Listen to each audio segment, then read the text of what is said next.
Cake பார்த்தீங்கன்னா செம்ம ரிச்சான ரோஸ் மில்க் ஃப்ளேவர் கேக்குங்க. இந்த கேக் ஸ்பாஞ்ச் ரெடி பண்ணதுலேருந்து கேக் கம்ப்ளீட் பண்ணி டெலிவர் பண்ணுற வரைக்குமே இதோட அரோமா வீடு ஃபுல்லாக ரொம்ப செம்மையாக இருக்குங்க. குக் பண்ணுறதுக்கு யூஸ் பண்ணுற ரோஸ் மில்க், அதுக்கு மேலே ஃபில் பண்ணுற நட்ஸுன்னு கேக் ஃபுல்லாமே செம்ம ரிச்சாக இருக்குங்க. எனக்கு பர்சனலாக எப்போவுமே இந்த ரோஸ் மில்க் ஃப்ளேவர் கேக் ரொம்ப ரொம்ப பிடிக்குங்க. அதுக்கு அடிக்ட்னே சொல்லலாம். கேக்குக்கான க்ரம் கோட்டிங் அண்ட் மெயின் ஃப்ராஸ்டிங் ரெண்டுமே முடிச்சு வச்சாச்சுங்க. நான் மெயின் ஃப்ராஸ்டிங்க்கு வந்து ஒயிட் கலர்லேயே சிம்பிள் லைன் ஸ்க்ராப்பர் வச்சு நான் வந்து சிம்பிளாக டிசைன் கொடுத்து முடிச்சிட்டேன்.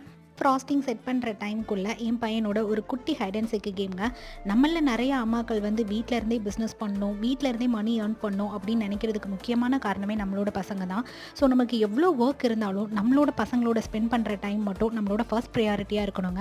ஏன்னா நம்மளோட குழந்தைங்க வந்து ரொம்ப சீக்கிரமாக க்ரோ ஆகிட்டு இருக்காங்க. நம்ம வேலையெல்லாம் முடிச்சுட்டு பார்ப்போம் அப்படின்னு நினைக்கிறதுக்குள்ளே அவங்க வளர்ந்து முடிச்சிருவாங்க. ஸோ அவங்களுக்கான ஸ்பெண்ட் பண்ணுற டைம் எப்போவுமே ரொம்ப இம்பார்ட்டண்ட்டாக இருக்கணுங்க. இது எனக்கு உங்களோட ஷேர் பண்ணணும்னு தோணுச்சு. ஸோ ஷேர் பண்ணிக்கிறேன். கேக்கோட ஃபைனல் லுக் இப்படி தாங்க இருந்தது. உங்களுக்கும் இந்த மாதிரி கேக் ஆர்டர்ஸ் வேணும்னா பேஜ் ஃபாலோ பண்ணிவிட்டு டிஎம்